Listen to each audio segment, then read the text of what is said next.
Muy buenas tardes para todos. Vamos a dar inicio a nuestra masterclass de regulación emocional. Le damos una bienvenida a todos los participantes que van a estar en nuestra clase de hoy. Y le damos la bienvenida a la doctora María Luisa, quien va a iniciar esta presentación y esta clase. Bienvenida, doctora. Muchísimas gracias, doctora Viviana. Bueno, un saludo especial a todas las personas que nos acompañan hoy y seguramente se van a seguir sumando algunos más porque, bueno, por fortuna tuvimos una convocatoria muy concurrida a la que prestaron atención muchas personas y eso lo agradecemos de corazón.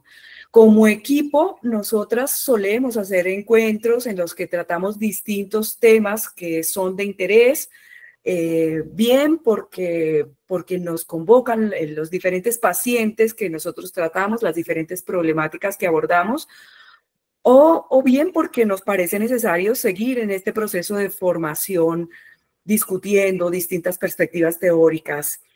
En fin, voy a permitirme presentar rápidamente nuestro equipo de trabajo. Nosotros hemos conformado en nuestro consultorio un centro de especialistas en salud mental y bienestar, y está conformado por la doctora Lisette Cristina Martínez Vaquero. ¿Me pasas la siguiente, por favor? Ella es psicóloga de la UPTC, tiene más de 20 años de experiencia en trabajo clínico, tiene su especialidad en psicología clínica, su máster en psicología clínica también, y el año anterior se doctoró, el año 2023, perdón, se doctoró en psicología. Y pues es una persona que tiene muchísima experiencia, trabaja en psicoterapia individual, tiene muchísima experiencia también en el trabajo de terapia de pareja y atiende problemas asociados a la sexualidad. Nos va a estar acompañando también la doctora Marta Viviana Pita Vargas, colega nuestra también de la UPTC, magíster en psicología clínica y con un amplio campo de experiencia en el trabajo con niños y adolescentes, en el trabajo en ansiedad, depresión y otras problemáticas de salud mental. Por supuesto, tiene formación en mindfulness, que de esto vamos a estar hablando más adelante, y entrenamiento en habilidades de gestión emocional. Y hago parte de este equipo, soy yo, me presento, María Luisa Palencia Vendaño, psicóloga, magíster en lingüística y doctora en psicología. Y mi línea de trabajo más es en el área de neuropsicología, de la evaluación neuropsicológica y por supuesto también la clínica individual. ¿Qué nos convocó a hacer este trabajo al que los invitamos por medio de las redes? Nosotros, pues, básicamente revisar cómo las nociones de emoción, de regulación emocional y de desregulación de las emociones.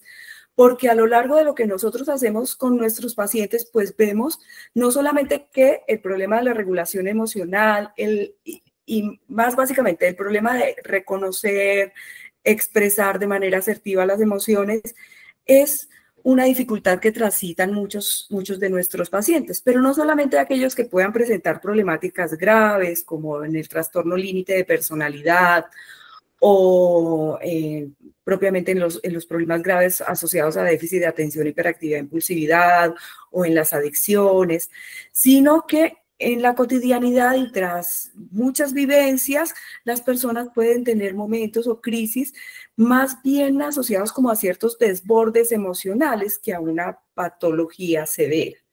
Entonces, vemos dificultades en las emociones, tanto en ansiedad como en depresión, como en, no sé, en los trastornos del neurodesarrollo, en el trastorno oposicionista desafiante, en los trastornos del espectro autista, bueno, en fin. Así que es como una condición que transita o que es transversal a muchas patologías, pero también a muchas condiciones propias de nuestros pacientes. Bueno, me voy a pasar ahora a la lectura de un cuento de Cortázar que se llama La foto salió movida, que ilustra muy bien como tres distintos seres con los que juega Cortázar. Dice, un cronopio va a abrir la puerta de la calle y al meter la mano en el bolsillo para sacar la llave, lo que saca es una caja de fósforos. Entonces este cronopio se aflige mucho y empieza a pensar que si en vez de la llave encuentra los fósforos, Sería horrible que el mundo se hubiera desplazado de golpe. Y a lo mejor, si los fósforos están donde la llave, puede suceder que encuentre la billetera llena de fósforos y la azucarera llena de dinero y el piano lleno de azúcar y la guía de teléfono llena de música y el ropero lleno de abonados y la cama llena de trajes y los floreros llenos de sábanas y los tranvías llenos de rosas y los campos llenos de tranvías. Así que este cronopio se aflige horriblemente y corre a mirarse al espejo. Pero como el espejo está algo ladeado, lo que ve es el paragüero del zaguán. Y sus presunciones se confirman y estalla en sollozos. Cae de rodillas y junta sus manecitas, no sabe para qué. Los famas vecinos acuden a consolarlo y también las esperanzas. Pero pasan horas antes de que el cronopio salga de su desesperación y acepte una taza de té, que mira y examina mucho antes de beberla. No vaya a pasar que en vez de una taza de té sea un hormiguero o un libro de Samuel Smiles.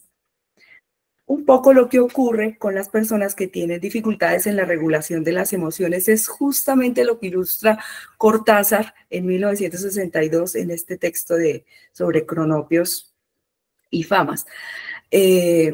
Pero no porque en ese momento tal vez se hablara de regulación emocional, este es un tema más bien reciente, sino porque ilustra la altísima sensibilidad que tiene un cronopio y la forma en que experimenta de manera muy intensa las emociones, la angustia, en este caso la desesperanza, ¿sí? Y la postura también de los otros, de las famas y las esperanzas, bien porque son más rígidos y organizados los famas, o bien porque son más indolentes o más ignorantes y menos empáticos las esperanzas. Muy bien, la siguiente, por favor. Cuando hablamos de emociones, hablamos de un conjunto de respuestas que son inmediatas, intensas y breves, porque las emociones, en todos los estudios, y si lo evaluamos con detenimiento también en nuestra experiencia personal, duran alrededor de 90 segundos, no mucho más que eso. Algunas incluso son mucho más breves que eso, unos pocos segundos. Involucra reacciones del cuerpo, es decir, reacciona nuestro cuerpo, toda nuestra fisiología ante las distintas emociones que somos capaces de percibir, sentir e interpretar, e incluso aquellas que no logramos identificar e interpretar y nombrar, también tienen una respuesta a nivel del cuerpo. Las emociones también tienen una función social, nos sirven para comprender el mundo, nos ponen en una posición de respuesta frente a lo que vivimos, a lo que percibimos, y nos permiten relacionarnos con otras personas. Tenemos emociones en respuesta a lo que percibimos del mundo, pero también en respuesta a estímulos internos nuestros, porque un recuerdo nos puede evocar una emoción, ¿sí? Una palabra, ¿sí? Una imagen, es decir, los procesos que ocurren en nuestro interior también pueden traer emociones. Y las emociones se han clasificado en algunas emociones que son de nivel básico, que las tenemos desde el nacimiento, que son adaptativas, como el miedo, la alegría, el enojo, la tristeza, la sorpresa, el asco. Hay distintas teorías en las que clasifican, algunas dicen que son 4, otras dicen que son 6 o 7, ahí hemos puesto algunas de ellas. Y hay algunas emociones que son de nivel secundario porque son más complejas o a veces involucran distintas emociones más básicas, por ejemplo, los celos, que juntarían la inseguridad, la desconfianza, la ira, ¿sí? La ira que es más de nivel básico, o la vergüenza, que se trataría de un miedo al rechazo, básicamente, al rechazo social. Así que somos capaces los seres humanos de experimentar un gran abanico de emociones distintas desde muy temprano, desde el nacimiento. Esas emociones secundarias aparecen sobre los 2 años de edad somos capaces ya de sentir, no sé, culpa, placer, envidia, pero en realidad sobre los 5 años de edad y con el desarrollo del lenguaje, logramos reconocerlas y nombrarlas. Pero a veces nos ocurre que incluso en la adultez no tenemos palabras para nombrar aquello que estamos sintiendo y se nos queda más en el orden de lo corporal, de la sensación innombrada. Un poco lo que se hace en terapia es pensarse eso, cuáles son las habilidades que tenemos para reconocer, nombrar y gestionar de manera adecuada nuestras emociones. La siguiente, por favor.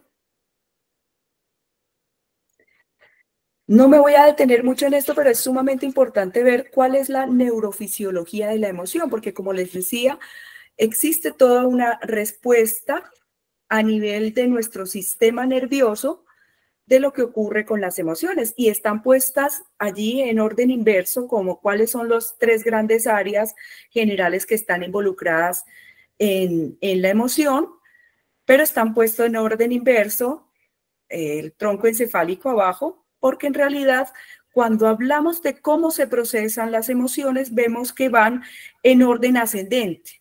Van de los receptores sensoriales de un nivel más básico como asociado a la percepción, que es lo que sentí, ¿sí? Con el cuerpo, que es lo que percibí con el cuerpo, hacia niveles altos de integración, hacia niveles altos de la corteza. Y van de derecha a izquierda porque van de un nivel que es más intuitivo o más básico asociado a lo no lingüístico hacia el hemisferio izquierdo, que es mucho más asociado a las verbalizaciones, al control cognitivo, al lenguaje en general, la interpretación que damos.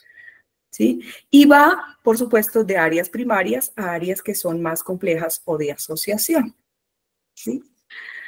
Involucran el tronco encefálico todo lo que tiene que ver con los sistemas de alerta. ¿Sí?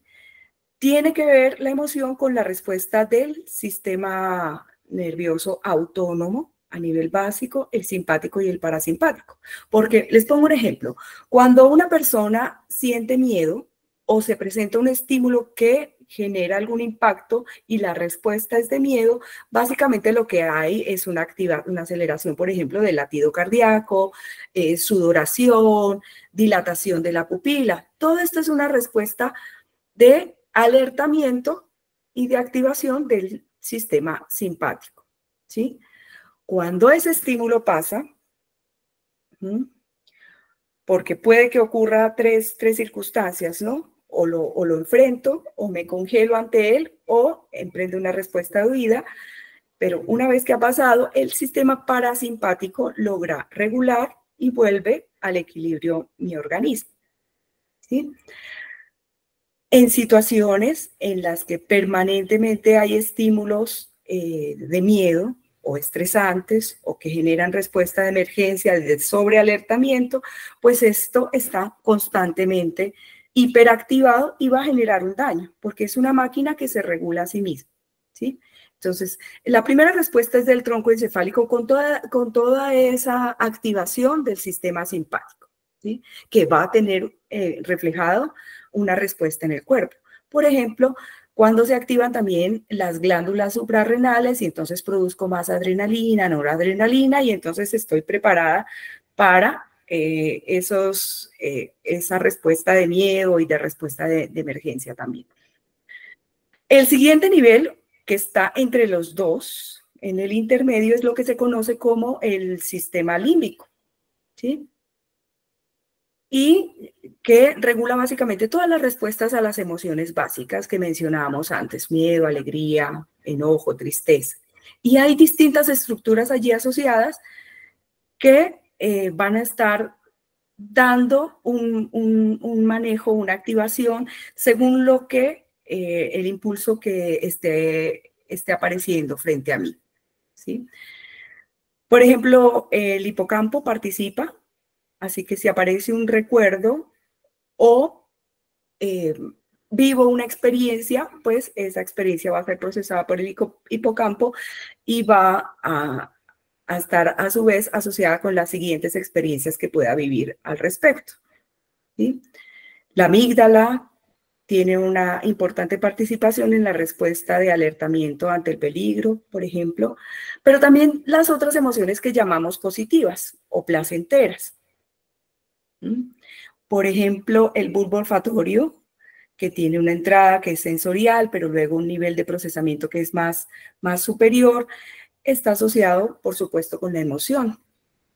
Y a nivel más superior o más frontal, más delantero, pues están todas las estructuras de la corteza cerebral, los lóbulos frontales, que están más relacionadas con el procesamiento de las emociones complejas, la atribución del significado, eso que viví y experimenté en esos pocos segundos de esa emoción, qué significa para mí, qué interpretación le doy, con qué sentimiento termino asociándolo. Y aquí viene la diferencia entre emoción y sentimiento. La emoción es muy cortita, el sentimiento y la respuesta afectiva puede ser mucho más prolongada, ¿sí?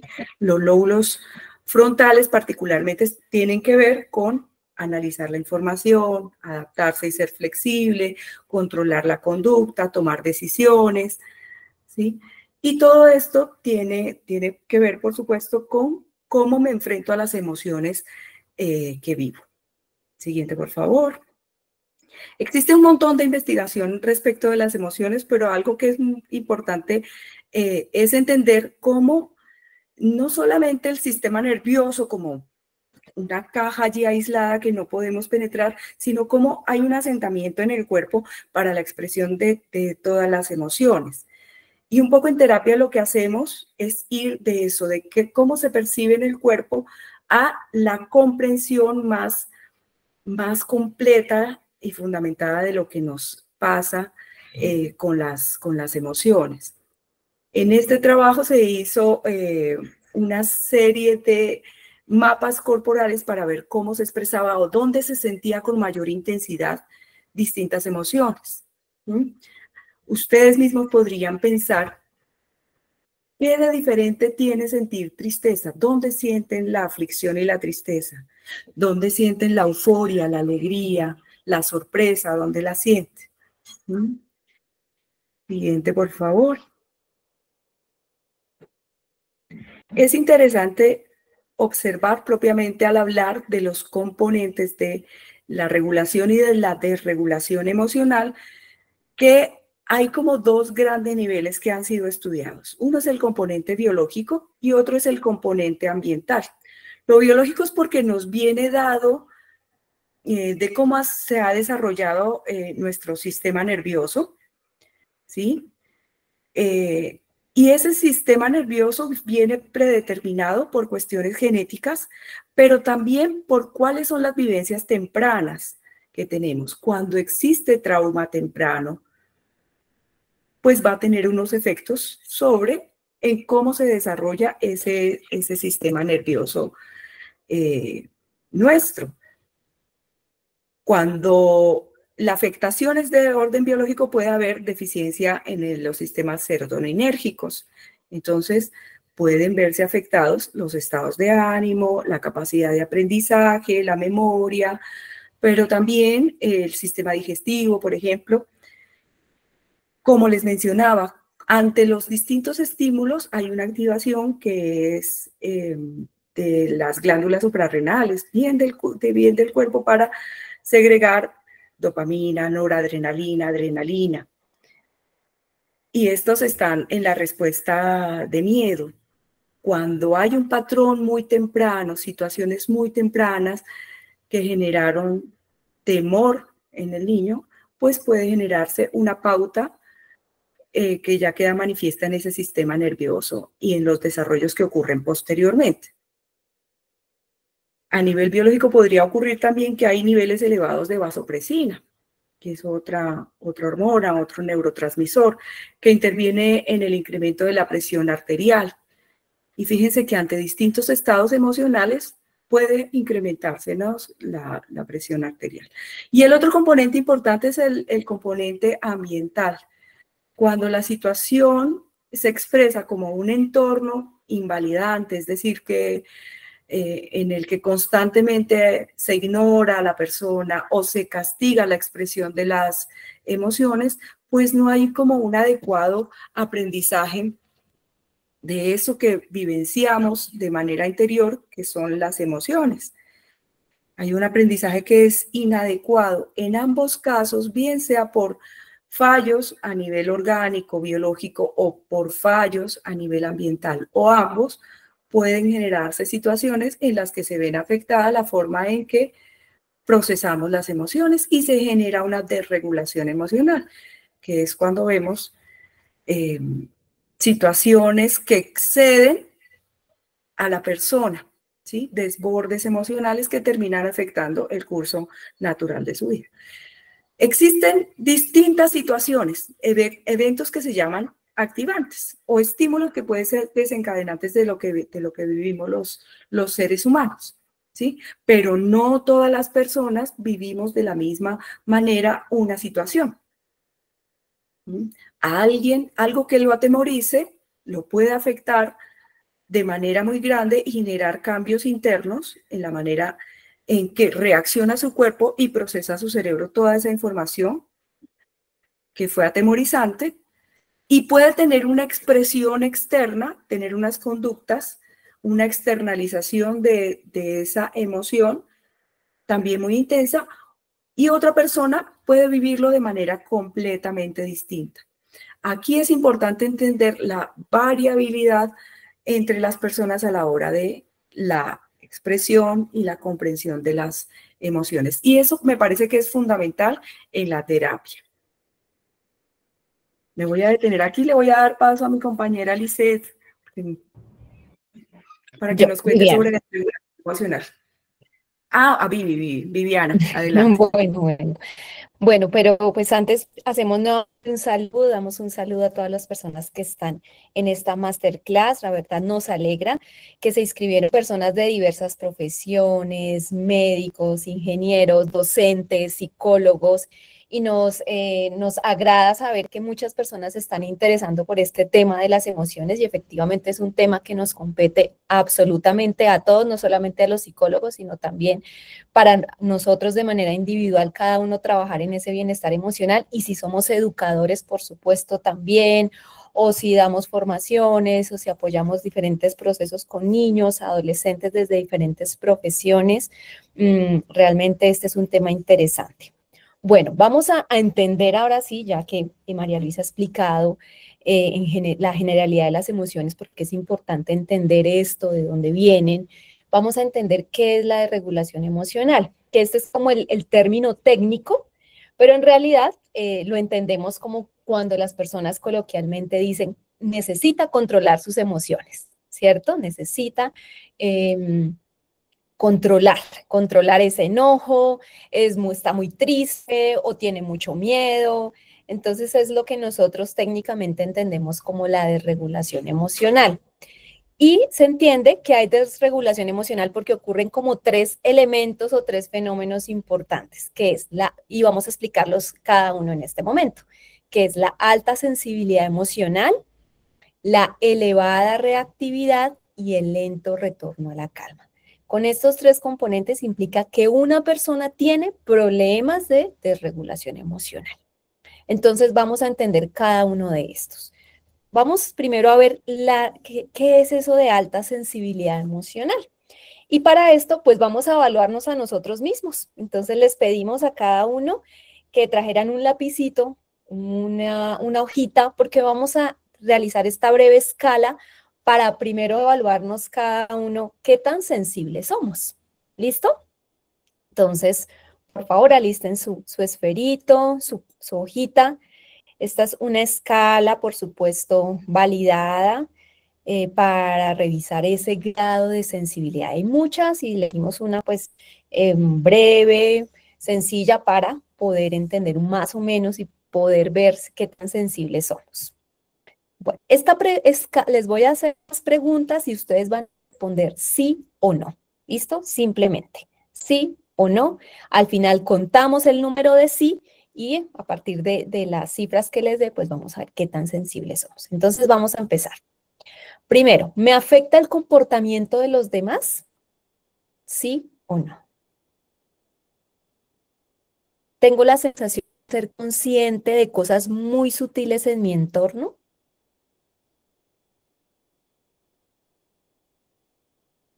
Suelo ser muy sensible al dolor, llámese dolor emocional, físico en general. En los días ajetreados, suelo tener necesidad de retirarme, de echarme en la cama, buscar una habitación en la penumbra o cualquier otro lugar donde pueda encontrar algo de tranquilidad y alivio frente a la estimulación. Responda, sí o no. Soy particularmente sensible a los efectos de la...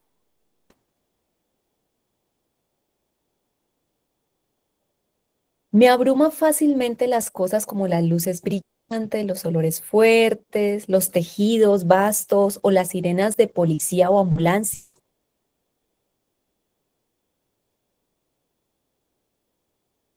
Tengo una vida interior rica y compleja, doy muchas vueltas a las cosas. Me conmueve profundamente las artes o la música.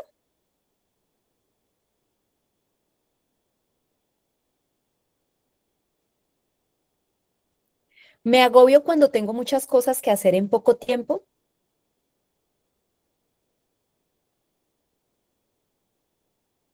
Los ruidos fuertes me hacen sentir incómodo o incómoda.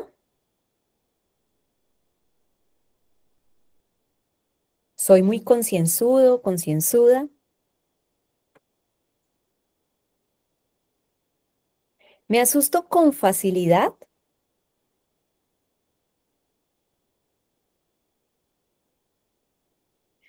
Cuando alguien está a disgusto en un entorno, suelo saber lo que hay que hacer para hacerle sentir más cómodo, como cambiar la luz o los asientos.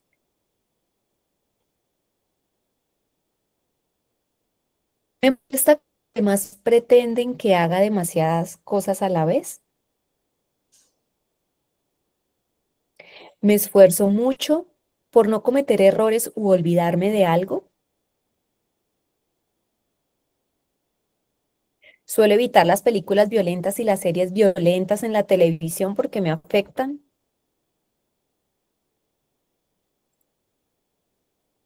Los cambios en la vida me conmocionan, como las mudanzas, los cambios de trabajo, la separación, el nacimiento, las muertes.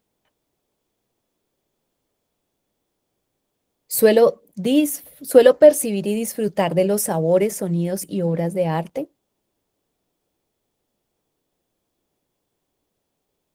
Para mí tiene mucha importancia disponer mi vida de modo que pueda evitarme situaciones perturbadoras o abrumadoras.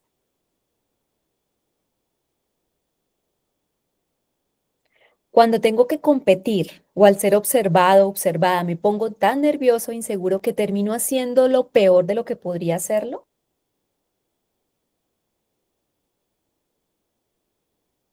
Mis padres o mis profesores me veían como una persona sensible o tímida. Me resulta desagradable el ajetreo a mi alrededor. Muy bien. Y ahí finalizamos. Por favor, les voy a pedir que cuenten cuántos sí obtuvieron. Entonces, tomen un momento para contar. Eso sí. Esta es una escala exploratoria, por supuesto que hay que revisar en detalle, pero sí nos da un indicio para ver si en realidad tenemos esta característica de alta sensibilidad. La alta sensibilidad no es del todo mala. Todo sigue ese Milena. 17, Luisa. Bueno. 3. Muy bien. La alta sensibilidad no es del todo mala.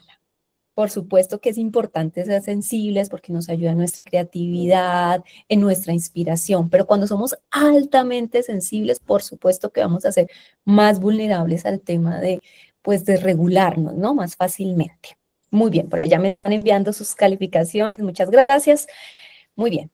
Bueno, les cuento entonces, de 15 para arriba, de 15 para arriba implica que ya estamos teniendo esta característica de alta sensibilidad. Los de menos de 15 no tienen esta característica. Los de 15 para arriba implican que ya están teniendo esta característica de alta tensión. Entonces, muy bien, muy atentos a esto, ¿no? Perfecto. Entonces, eso es la alta sensibilidad, ¿no? Como se dieron cuenta, todas las preguntas estaban relacionadas a muchos estímulos, a que me cuesta conectarme, me cuesta, soy muy reactiva a diferentes estímulos y ya vamos a ver cómo esto realmente pues influye en esa desregulación emocional. Vamos con la segunda característica, alta reactividad. Alta reactividad. Vamos a ver a qué se refiere esto.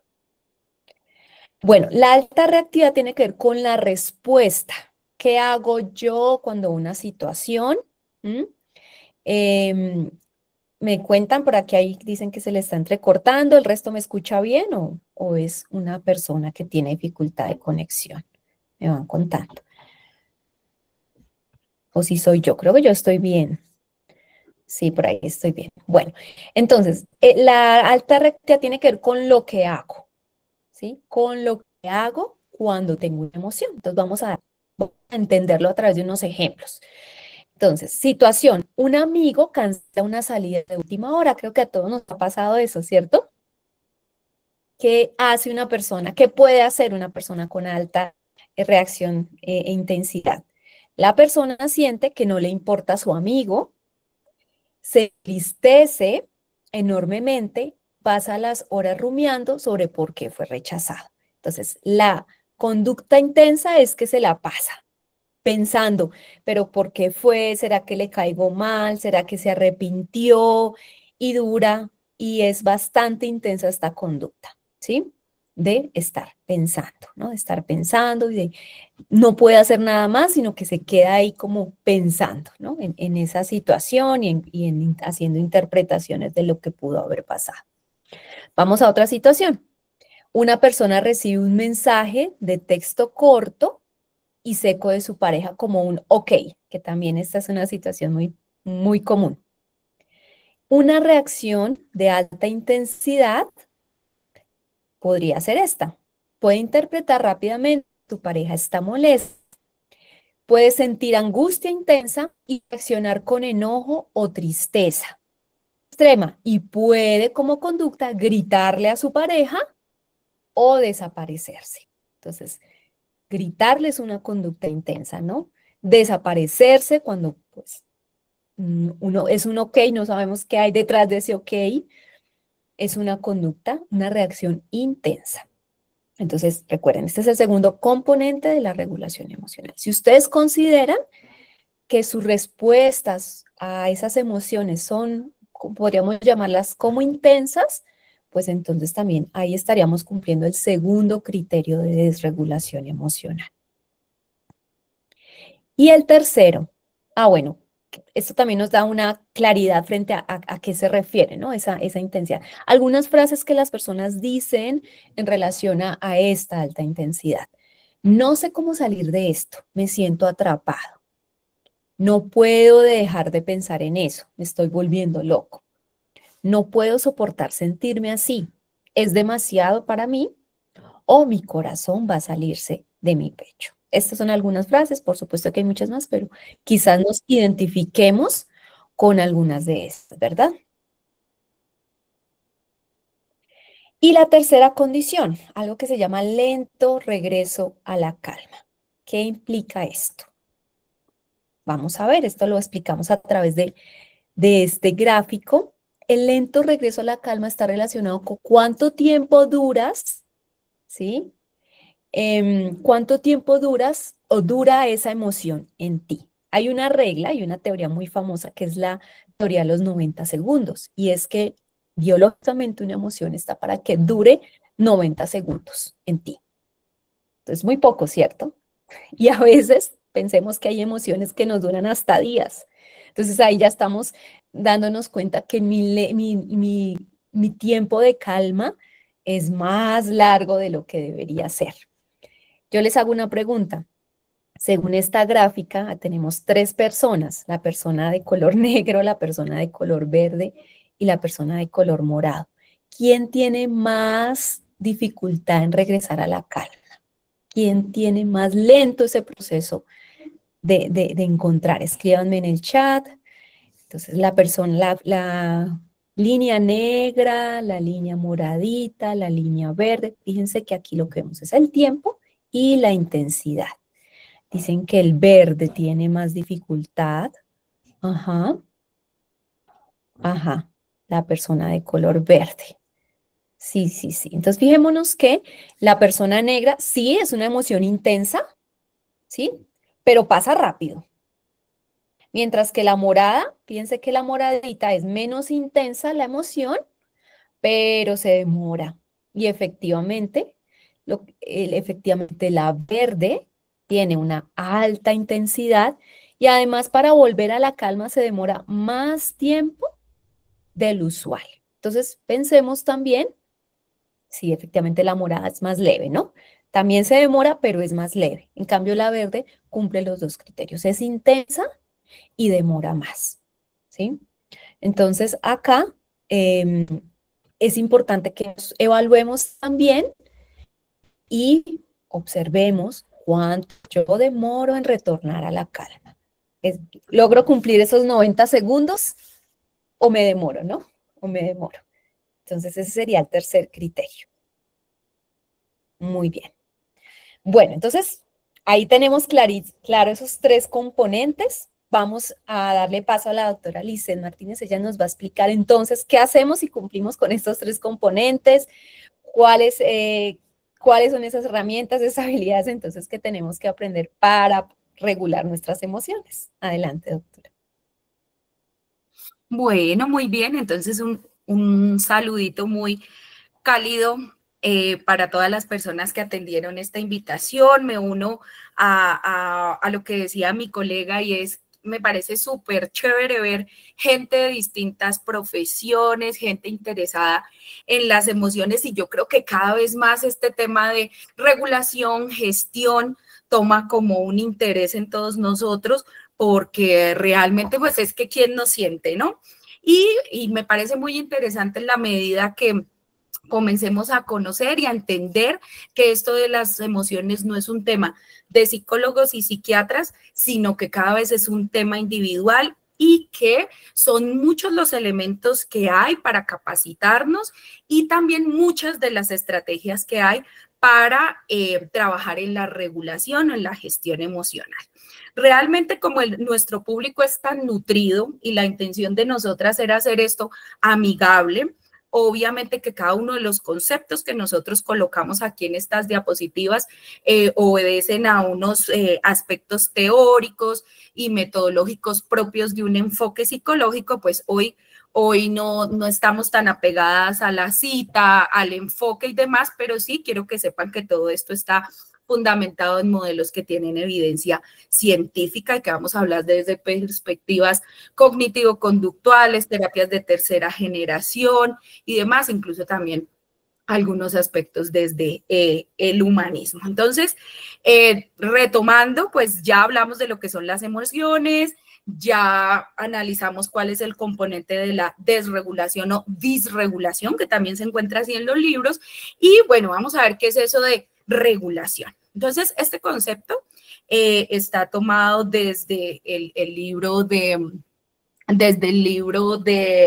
la terapia dialéctica comportamental y nos menciona, porque es que también las definiciones de regulación emocional son una cantidad, pero una que es muy sencilla es que la regulación emocional es la capacidad de moderar, gestionar, dominar y comprender la intensidad de la emoción y la respuesta emocional que la acompaña.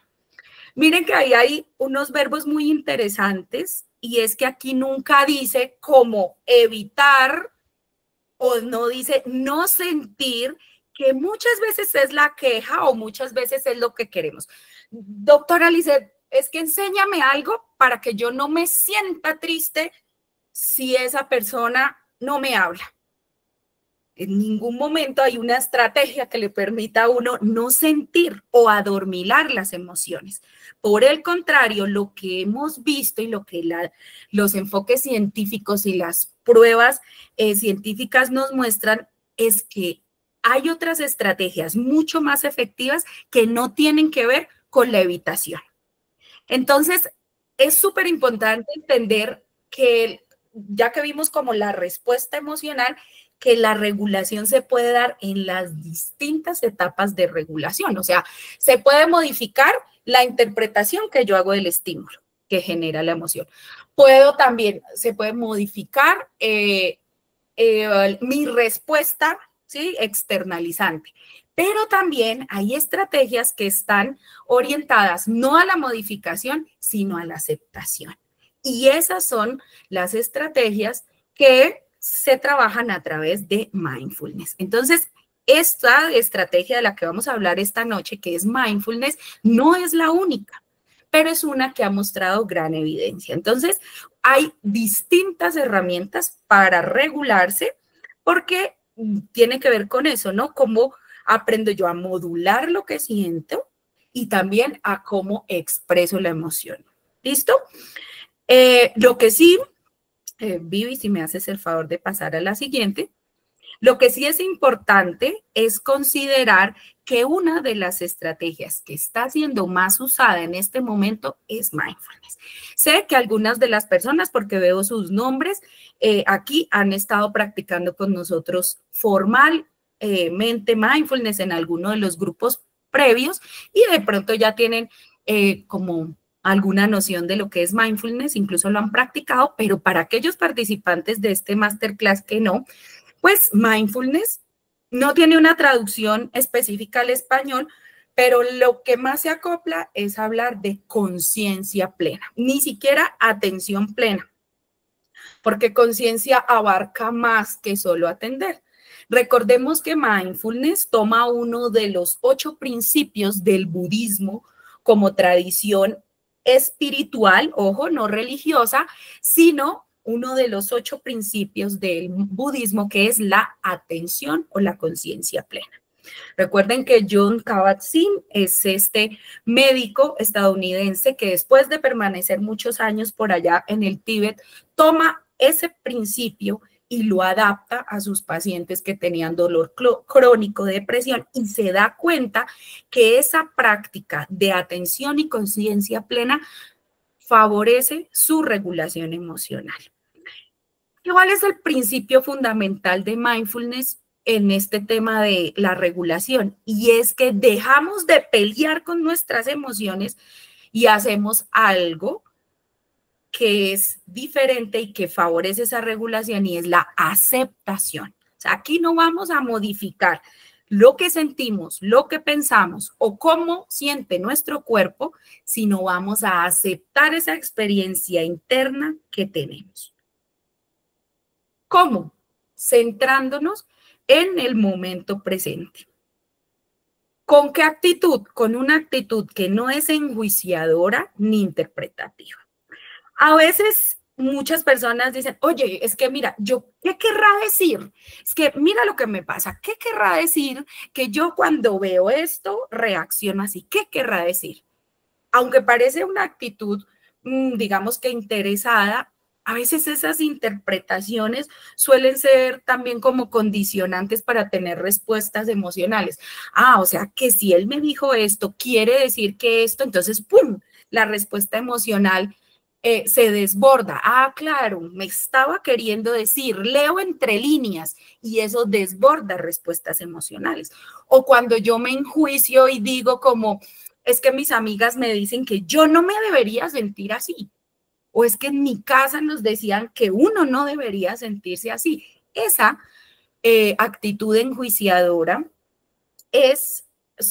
corresponde con uno de los elementos que desborda o que favorece el desborde emocional. Cuando nosotros practicamos el no enjuiciarnos, el validar nuestras propias emociones, el no perder el tiempo en interpretar qué quiso, qué ocurrió, sino más bien es centrarnos en el momento presente, en aquello que pienso, sin dejarme llevar por lo que pienso, sino darle paso a todo eso que en terapias de tercera generación se llaman eventos privados, eso tiene un poder de regulación emocional. Entonces, eso resulta muy interesante para nosotros como psicólogos y muy reconfortante y le da una sensación a nuestros pacientes, consultantes, de gestión y de verdadero control. Siguiente, por favor. Bueno, ¿por qué mindfulness para regularse? Pues porque cuando ponemos conciencia y aceptación, la regulación se facilita. ¿Por qué más? Porque hacemos algo que técnicamente se llama insight. Los colegas saben qué es, pero para nuestros asistentes que no son psicólogos, es cuando ocurre eso que esta tarde una paciente decía, es como un eureka, ¿no? Cuando uno hace, es que reconocí, sí, le di al punto. Eso es el insight. Entonces, cuando tú reconoces esos procesos sin hacerles juicio, sino, la pescaste, eso hace que la regulación se facilite. Incluso da armonía. En el protocolo que nosotros manejamos de Tovar, Orozco e Ibarra, ellos mencionan la armonía como esa resonancia positiva. Es decir, que cuando uno se siente en control, ¿cierto? Sin necesidad de estar peleando con lo que siente, digamos, con sus eventos internalizantes, pues da armonía. Otra cosa que se ha encontrado es que mindfulness, si bien no es una técnica de relajación, provoca efectos de relajación. Y pues hace que la rumia, que es eso que les mencionaba la colega María Luisa, de pensar, pensar, pensar, y que también lo mencionaba Viviana, disminuye.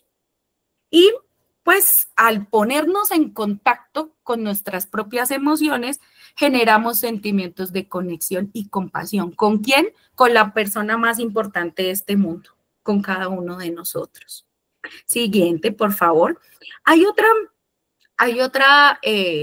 efecto importante que aparece aquí con las piedritas, es el distanciamiento psicológico. Y es que cuando nosotros logramos evidenciar que muchas cosas pasan con nosotros, dentro de nosotros, en nuestro cuerpo, en nuestra mente, pero entendemos que no somos lo que pensamos ni lo que sentimos, eso también genera la capacidad de regular nuestras emociones. Entonces, eso nos permite hacer que volvamos más rápido al equilibrio emocional. O sea, ese tema de demorarnos tanto en volver, cuando nosotros nos distanciamos y decimos, ok, yo puedo sentir ira, pero esto no significa que yo sea mala persona, no significa que, sino yo logro distanciarme de la experiencia interna, pues eso genera equilibrio y volver a la calma. Cuando nosotros favorecemos esta atención plena, pues también hacemos que nos volvemos menos reactivos. Recuerden que era uno de los 3 elementos. Entonces, personas que, lo que se ha encontrado en muchos estudios es que aquellas personas que meditan, que hacen ejercicios de meditación, son menos reactivos, incluso fisiológicamente, no solo psicológicamente, sino fisiológicamente. O sea, eso que denominamos como fosforito, no, cuando nosotros aprendemos a meditar y a hacer ejercicios de atención plena, también esa reactividad fisiológica se disminuye. Y fíjense que lo que les decía es que no estamos evitando la emoción, no estamos peleando con ella, sino está cambiando básicamente lo que se siente en el cuerpo, sino cómo nos relacionamos con lo que sentimos, pensamos y demás. Entonces, eso da una gran sensación de gestión y obviamente, de regulación. Siguiente. Bueno, con esto entonces, y cerrando, queremos invitarlos a este programa de mindfulness que hemos preparado basados en una serie de protocolos validados para población clínica, que es basado en práctica de mindfulness. específicamente pensado para aprender a regular emociones. Es un programa de 6 sesiones que lo vamos a llevar a cabo los miércoles de 7 p.m. a 8:30 en una modalidad virtual. Nosotros tenemos nuestro acostumbrado grupo de los miércoles en modalidad presencial, pero queremos cada vez impactar más a las personas y sabemos que luego de la pandemia estos espacios virtuales son muy enriquecedores.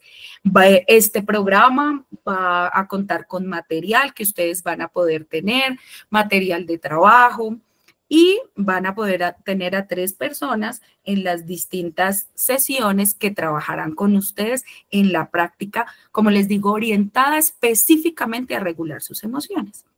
Si de pronto no soy yo la persona que necesita regular las emociones, porque ya voy en este camino, en este cultivo, sí puedo tener amigos, pacientes, consultantes, colegas o incluso personas conocidos que pueden beneficiarse de este programa.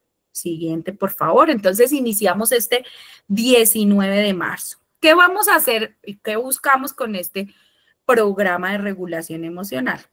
Pues reducir o eliminar los efectos de esa desregulación. Comprender los componentes de la práctica de mindfulness, desarrollar esa capacidad de conectar con el cuerpo, aprender a identificar y nombrar esas experiencias que tenemos, disminuir la reacción de huida o de evitación ante situaciones difíciles y desarrollar habilidades de comunicación y de manera consciente poder generar sentimientos de amor y compasión a los demás. Bien, siguiente. Entonces, si ustedes se dan cuenta, lo que tenemos es un programa muy completo que nos va a permitir hacer lo que en general se recomienda para gestionar las emociones. Y es, 1, no ignorarlas. Cuando nosotros ignoramos nuestras emociones o evitamos sentirlas, es como un desencadenante. El cuerpo te dice, no, no la ignores, aquí estoy. También aprendemos a no aislarnos, a no evitar el contacto con los demás. A veces nos aislamos porque creemos que los demás no sienten como yo, pero pues en general eso nos hace humanos, ¿no? El sentir. También evitamos tener conductas de consumo de sustancias psicoactivas y demás, u otras conductas como para anestesiarse de las emociones. También nos facilita el que podamos tener y tomar decisiones menos impulsivas de las que después nos arrepentimos, y pues trabajamos mucho en el no juzgarnos y en esto que de pronto uno dice, bueno, pero ¿qué tiene que ver la compasión o la autocompasión con la regulación emocional? Y es que esos elementos compasivos se han encontrado muy eficaces en el aprendizaje de la gestión y de la regulación emocional. Bueno, para personas que han trabajado con nosotros, que ya conocen mindfulness, tenemos un 15% de descuento. Para consultantes antiguos que hayan tomado nuestros servicios, que de pronto no hayan podido terminar su proceso o que lo terminaron y quieren seguir trabajando en sí mismos, también tenemos un 15% de descuento. Y de pronto para las personas que no han trabajado con nosotros, pero que hacen su pago del curso antes del 9 de marzo, también tenemos un 15% de descuento.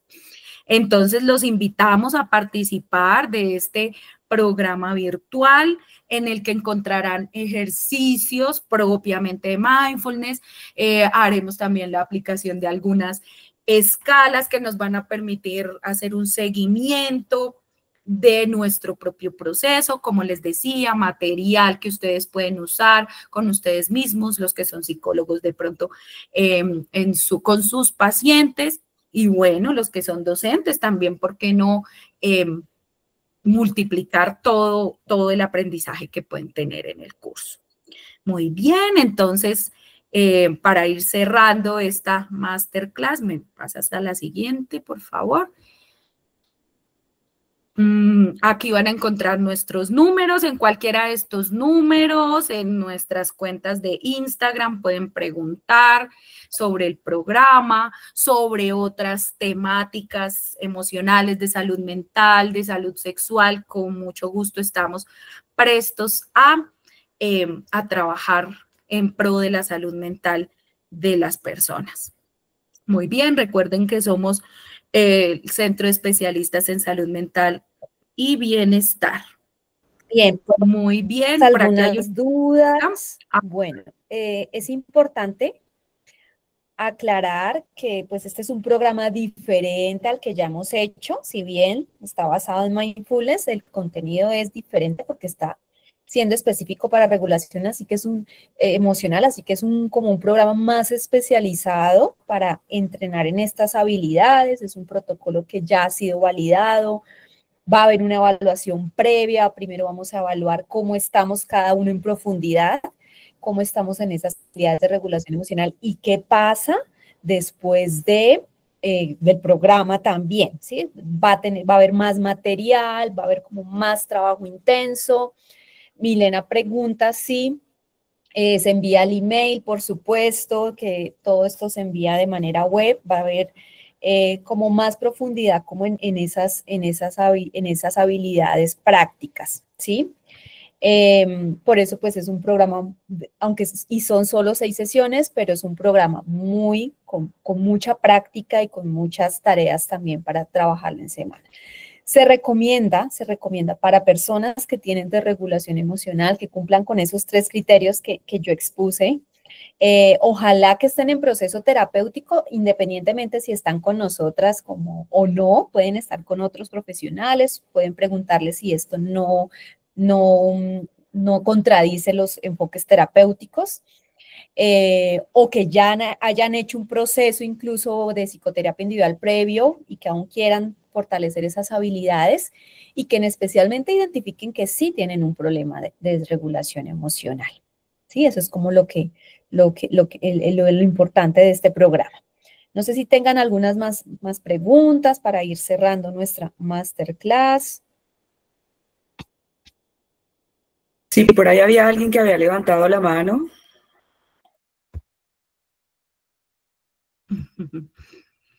Bueno, por acá dice Mile Castillo que sí se hará un examen final. Bueno, yo creo que más que un examen final, al final del curso, lo que cada uno va a poder ir es haciendo seguimiento a sus propios alcances, a sus propias mejorías, al propio aprendizaje de ciertas habilidades de regulación, más que realmente como un examen propiamente como de conocimientos y demás. El autoconocimiento, el aprendizaje de diversas, como les decía ahí, es que hay diversas estrategias de gestión, pues es como un camino. Entonces, claro que va a ir teniendo un seguimiento. Por supuesto que este programa nunca reemplazará un proceso individual terapéutico que las personas lleven, ya sea con nosotros o con otro profesional, pero seguramente sí le va a permitir adquirir esas habilidades de regulación. Entonces, bueno, no sé, creo que podemos ir cerrando la última. Claro, ya les podemos enviar toda la información a sus contactos y demás. Recuerden que como Centro de Especialistas en Salud Mental y Bienestar tenemos servicios de psicoterapia clínica individual, niños, adolescentes y adultos, psicoterapia de pareja, la evaluación neuropsicológica, procesos de orientación vocacional, pues nuestros grupos de mindfulness y pues de pronto si hay personas que quieren que hagamos procesos de formación y capacitación con empresas en temas diversos de salud mental, con mucho gusto. Y trabajamos también procesos de supervisión clínica, de pronto para los psicólogos que tienen casos, pacientes y que de pronto desean el acompañamiento con esos casos difíciles y asesorías en procesos de investigación de pregrado y posgrado. A todos mil y mil gracias por haber aceptado esta invitación. Me encanta ver nombres conocidos y también bienvenidísimos todos los que de pronto esta es la primera vez que conocen alguno de nuestros eventos, siempre prestos a multiplicar lo que sabemos. Entonces, bueno, yo creo que así Cuéntanos, podemos dar Mileno, que tiene una ¿sí? preguntita, Mileno. ¿Hay alguien? ¿Alguna pregunta adicional? Adelante, Sí, Mile. la puedes escribir. Bueno, Ajá. muchísimas gracias, muy amables por la orientación que nos dieron el día de hoy. Fue muy enriquecedora, las felicito, son unas excelentes profesionales y estoy muy contenta de haber recibido nuevamente el Masterclass. Que Dios las bendiga y que pasen una feliz noche. Gracias. Gracias, Milena. Qué linda, Gracias. muchas gracias.